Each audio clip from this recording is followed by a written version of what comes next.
Okay, let's think about this. You've got a qualification, right? Been the absolute gold standard in its field for what, over 25 years?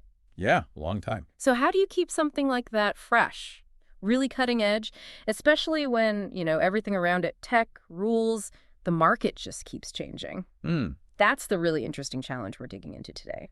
And what's really striking here is how proactive they're being. Hmm. It's not just tweaking around the edges. Right. It feels like a proper strategic move to, well, fundamentally enhance something that's already foundational. We're talking about changes aimed squarely at making the learning process smoother, more flexible. And more useful, right, for you listening, whether you're just stepping into this world or looking to level up. Exactly. So today we're doing a deep dive into the big improvements coming to CeMAP. That's the Certificate in Mortgage Advice and Practice from the LIBF. Our plan. We want to unpack what's changing, why these updates really matter for your career path, and crucially, how they make getting this key qualification, well, more adaptable, relevant, and just plain easier to access. Yeah. So whether you're brand new to mortgages, already working and want to upskill, or maybe just curious about how professional education keeps up, hopefully this deep dive gives you those crucial insights. Sounds good. Okay, so let's start right there. These aren't small adjustments, are they? They're pretty significant changes for CeMAP, and they kick off September 30, 2025. What's the thinking behind this? Why make such big moves now for something so established? That's a really important question. It's not just an arbitrary date. I mean, the sources are pretty clear about it. Yeah. They stress this commitment to keeping CeMAP, and I quote loosely here, up to date with developments in legislation, latest technology, and the needs of learners and the sector. Okay. Think about financial services right now, how fast everything moves. New rules pop up, digital tools change how everyone works, customer expectations shift. Exactly. So the why now is really about future-proofing, making sure CeMAP gives you the skills and knowledge you actually need to succeed in, well, today's mortgage world, not yesterday's. Right. And they use those words more flexible, relevant, and accessible. Big promises. Yeah. How are they actually delivering on that, especially for someone, say, trying to decide if now's the right time to start studying? Well, looking at the bigger picture, it really comes down to putting the learner first. Learner centricity, you could call it. Okay. So the main improvements. They let you study and get tested on individual units. You don't just swallow the whole module in one exam sitting anymore. Ah, okay. That sounds significant. It is. Plus, they're refreshing the content itself, bringing it right up to date. And this is key, offering a much better online learning experience. And really important for reassurance.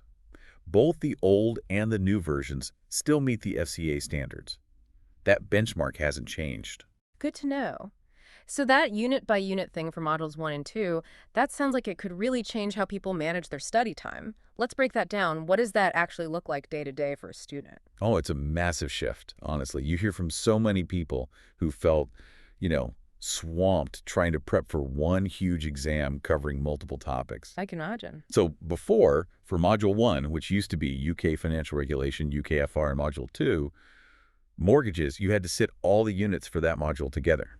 One big exam section. Right. From September 30th, you can study and test on individual units within those modules. Okay. Bite-sized pieces. Exactly. Think about someone juggling work, maybe kids, or changing careers. Breaking it down like this, it makes it feel achievable, less daunting, more progressive. It really lowers that stress barrier. That makes a lot of sense. And it's not just breaking down the exams, is it? You mentioned the learning experience itself getting an upgrade. Are we talking about moving beyond just reading pages and pages of text? Yes, definitely.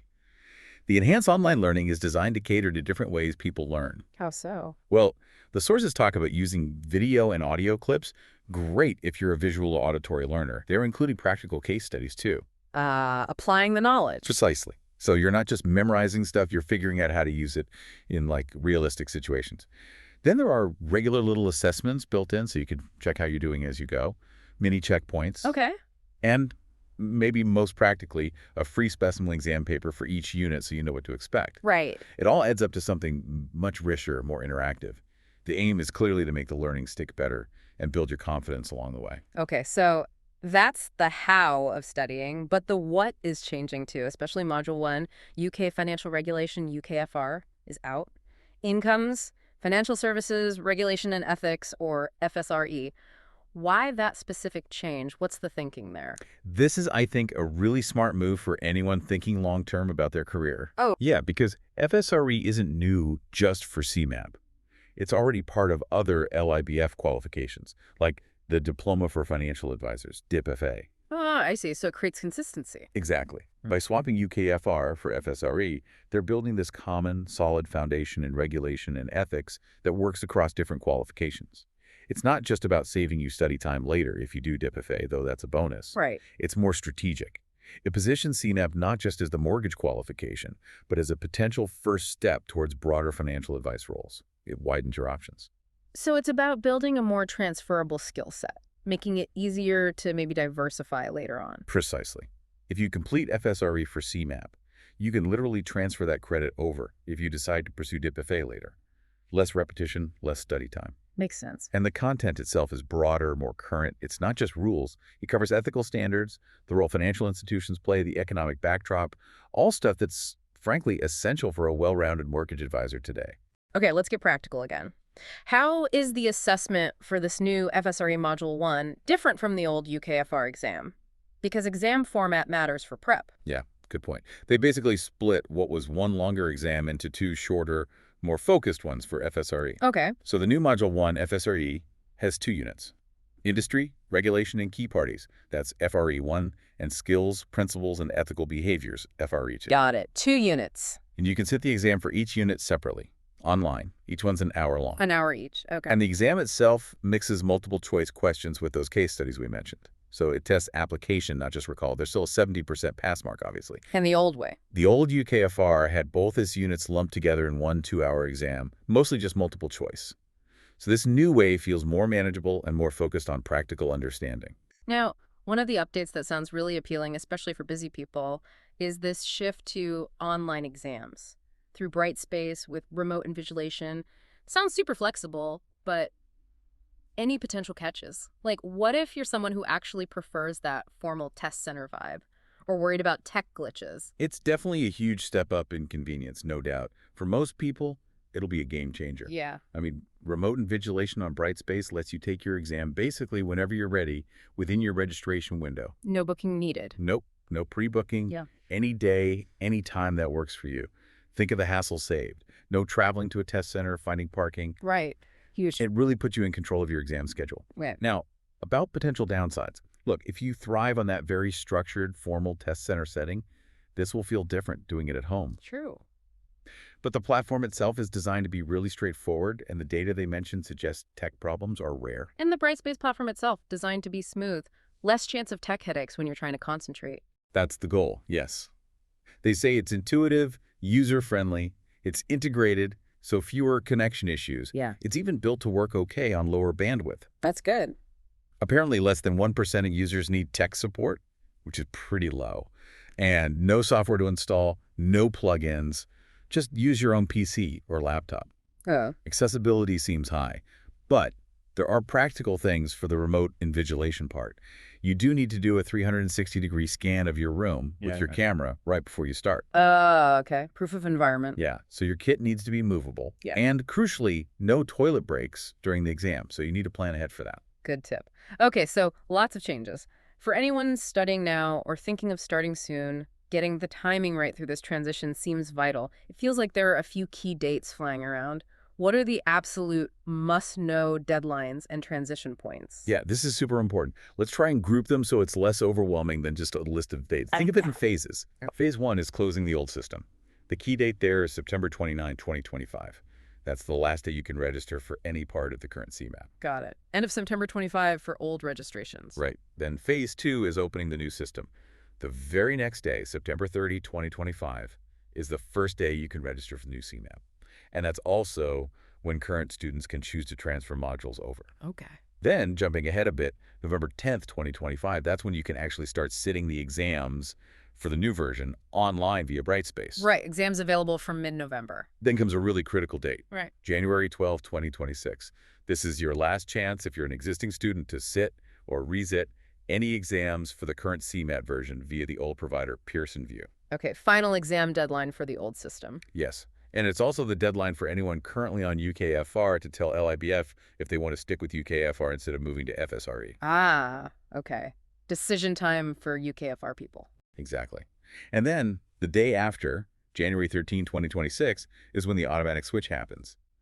Anyone still registered for old modules who hasn't specifically said, keep me on UKFR, gets automatically moved to the equivalent new modules. And they get a fresh registration period. Yep. A new 12-month registration starts then. But honestly, for the really fine detail on dates and specifics for your situation, check the LIBF website. They've got a full transition guide. Good advice. And what about exemptions? If you've already passed bits of the old CeMAP, you don't have to do them again, right? No, you shouldn't have to. That's a key point. Generally, if you've completed units or modules in the current version, they can be carried over. Yeah. So, for example, if you passed both units of the old CeMAP 1 ITFS and UKFS, that counts as completing the new CeMAP 1 FSRE, which is FRE1 and FRE2. Okay, that makes sense. There is one tricky bit, though. If you got an exemption for UKFR through recognition of prior learning, maybe you held another relevant qualification. That exemption only carries forward if you complete the entire CeMAP qualification by that January 12, 2026 deadline. Oh, right. Otherwise, you'll need to complete the new FSRE module or potentially submit a new request for exemption against FSRE if you hold an equivalent qualification. So checking their detailed exemption table is really crucial. Definitely. So last point on transitions. If you are a current UKFR learner and you decide you want to stick with UKFR past that January deadline, what's the final date for that and how do the exams work?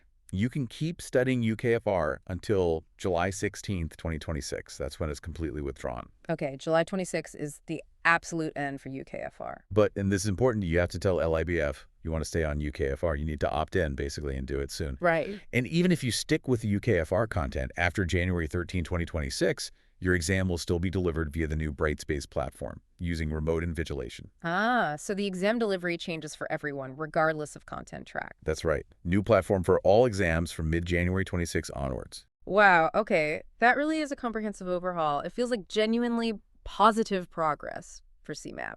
More flexibility, stronger ethical focus, modern exams.